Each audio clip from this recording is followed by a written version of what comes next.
Vamos falar sobre 10º dia do desafio de Provérbios, capítulo 10.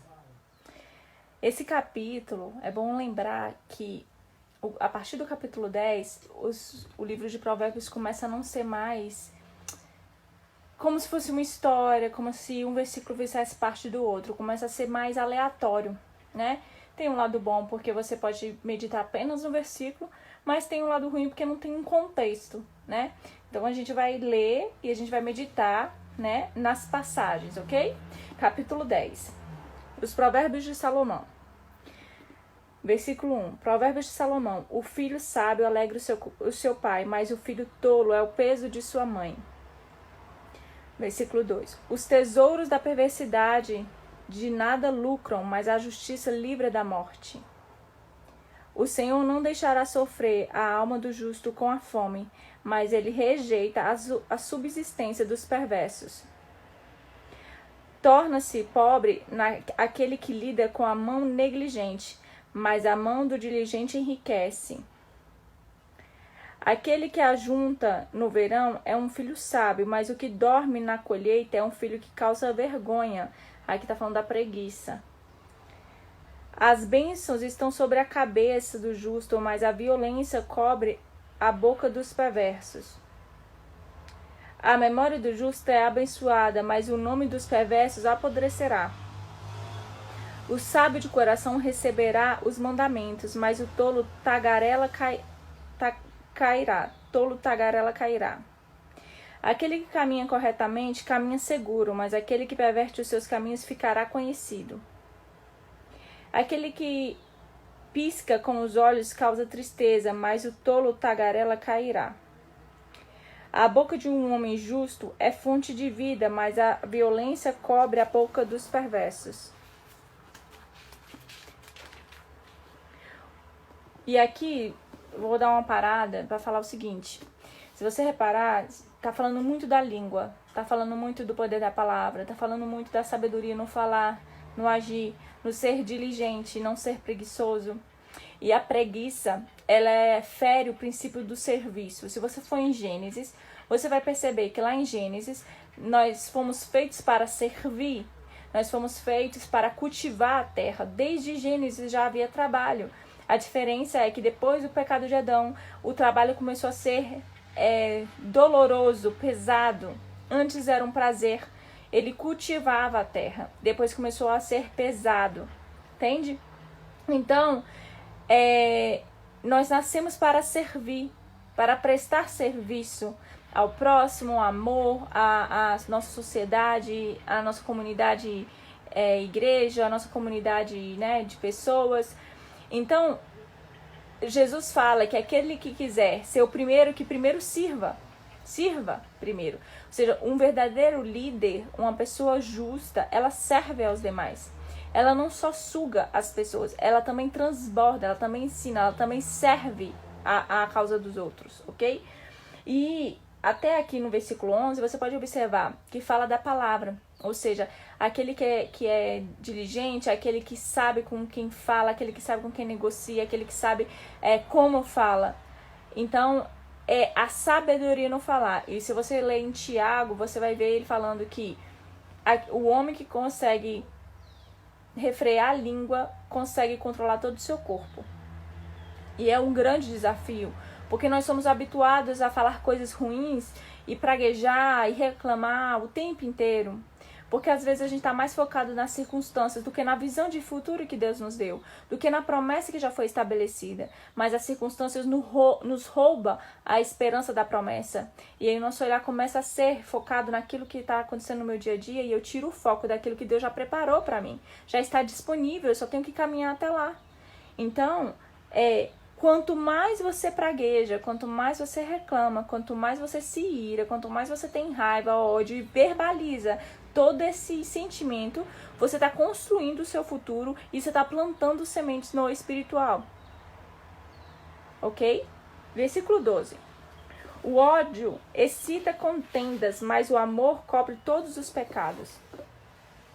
Nos lábios daquele que tem entendimento se acha sabedoria, mas a vara é para as costas daquele que é vazio de entendimento.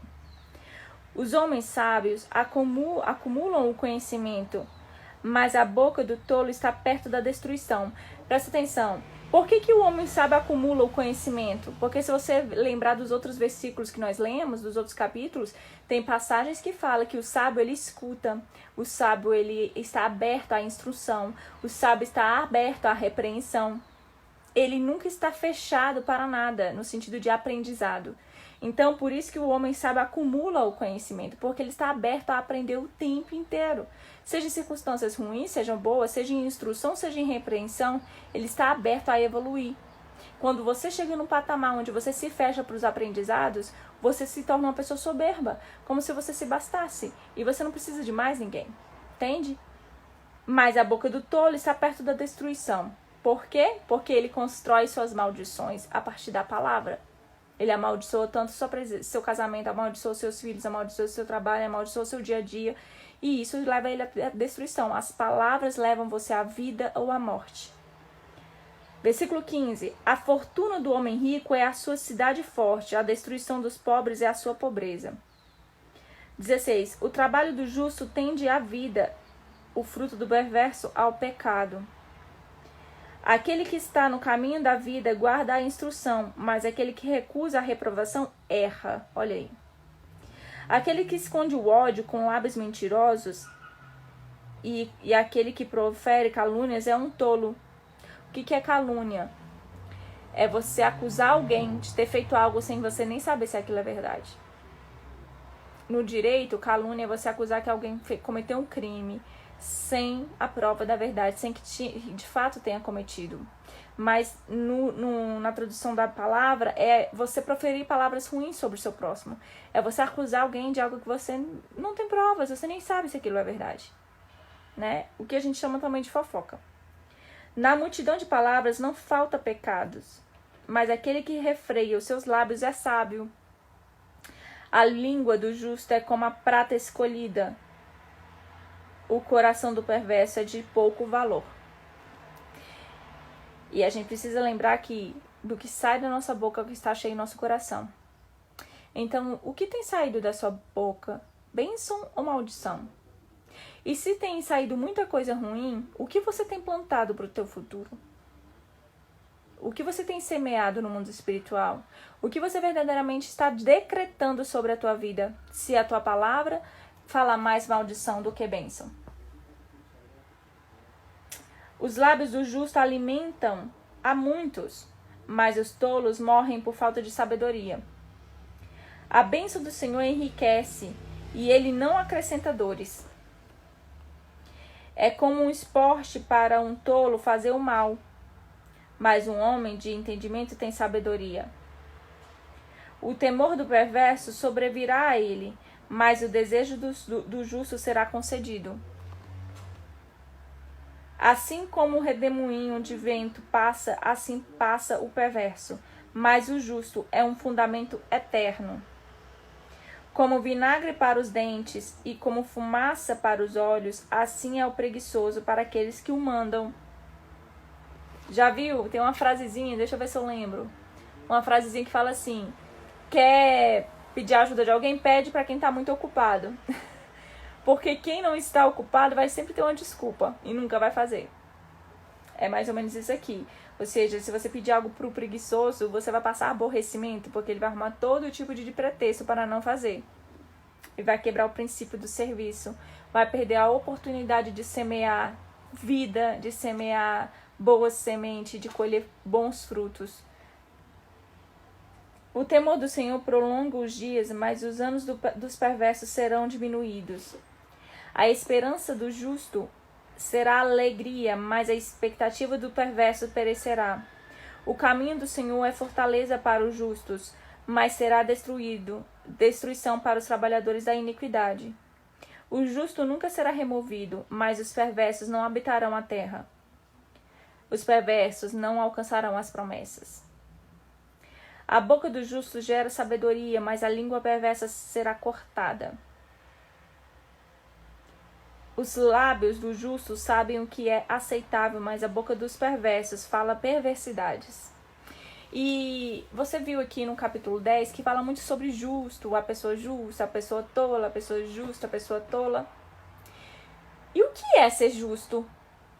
É fazer justiça com as próprias mãos? É se vingar? Não. Primeira coisa, justiça de Deus não é vingança. Por isso que tem um versículo em Provérbios, e a gente vai ler em alguns capítulos pra frente, que fala assim, perecendo o seu inimigo, não se alegre para que eu não me aborreça e retire a minha mão. Porque muitas vezes as pessoas que praticam a iniquidade, a maldade, elas estão no momento em que elas estão colhendo as consequências daquilo que ela plantou, da maldade que ela plantou. E o que acontece? E muitas vezes as pessoas ficam felizes com isso, como se fosse assim, Deus está pesando a mão. Ponto de atenção, Deus não pesa a mão. Nós colhemos as consequências das nossas decisões. Ele fala o tempo inteiro, faça isso, vai ter vida, faça isso, vai ter morte. Nós escolhemos fazer o que gera vida ou nós escolhemos fazer o que gera morte. E tudo o que vem são consequências de nossas decisões, não é castigo de Deus. Não é Deus pesando a mão. Então, quando ele fala assim, se seu inimigo estiver perecendo, não te alegres para que eu não retire a minha mão, tipo assim, para que eu não retire a consequência do erro dele. No dia que eu li esse versículo, eu falei assim, poxa Deus, mas é injusto, mas ele não para de com maldade? E Deus falou assim, eu amo tanto vocês, que eu jamais permitirei que algo aconteça que esteja gerando no teu coração um fruto ruim. E por isso que muitas promessas a gente não recebe, porque nós não estamos preparados para recebê-la. Porque se a gente receber aquela promessa no momento errado, aquilo vira uma maldição pra gente e não uma bênção. Então a gente precisa se preparar para receber as promessas. E no caso com relação às outras pessoas, se tem uma pessoa que me fez mal e ela tá colhendo os frutos da maldade dela e eu me alegro, Deus permite que isso continue, é como se ele estivesse concordando com a minha vingança, com a minha maldade e estivesse validando o sentimento ruim meu. Então, para que no meu coração não tenha sementes ruins, ele retira a mão. Ele cessa aquela consequência para outra pessoa. Entende? Por amor ao meu coração, para que eu não me corrompa. E esse versículo é muito, muito interessante. Então, quando você vê o que é o justo lá nos outros capítulos fala que são aqueles que cumprem os mandamentos do Pai, que seguem a instrução da mãe, né? E foi o que eu falei, o Pai é Deus e a mãe representa o Espírito Santo. Então, será que nós estamos seguindo as instruções do Espírito Santo? Será que temos dado ouvido à palavra de Deus? Será que temos vivido aquilo que pregamos? Será que verdadeiramente no nosso dia a dia começar por mim? Esse capítulo está falando mais comigo do que com qualquer pessoa. Porque eu tenho enfrentado um exercício de vencer a reclamação, no sentido de quando acontece algo ruim, me irritar, me irar. Isso é o meu desafio. Qual é o seu? Será que suas palavras estão gerando vida ou maldição? Será que suas palavras estão verdadeiramente edificando o teu futuro ou maldizendo o teu futuro e o teu presente? Isso tem roubado a sua energia, tem drenado a sua esperança. Sabe? Porque o Pai verdadeiramente tem uma vida maravilhosa para nós, mas nós decidimos construir ou não essa vida a partir do que nós falamos. Tem um livrinho pequenininho, muito bom, que é O Poder da Língua. Tem outro que é da Stacy, que é Firmados na Palavra, que são decretos que você faz sobre o seu dia de bênção, sobre o seu futuro, sobre o seu trabalho. Tem um outro da Vanilce Milhomes, que é Orando a Palavra, onde você decreta, você ora a palavra na sua vida. Sabe? Então, quais são as palavras que você tem dito?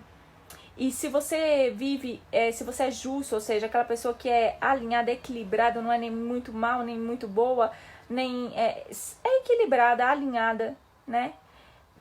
Que justo é aquilo que não sobra nem falta. Então, se você é uma pessoa justa, quais são os frutos que você tem colhido? Se você obedece os mandamentos, se você obedece às instruções de Deus, por que algumas áreas da sua vida não têm gerado frutos bons? Será que nessa área que não tem gerado frutos bons, você tem falado e decretado o futuro de Deus? Ou você tem reclamado e plantado sementes malignas e por isso não rompe? E eu deixo essa reflexão, porque esse capítulo 10 é fortíssimo sobre o poder da palavra. Leia também Tiago. Tiago também fala sobre isso, ok? Tenha um ótimo dia, uma ótima tarde.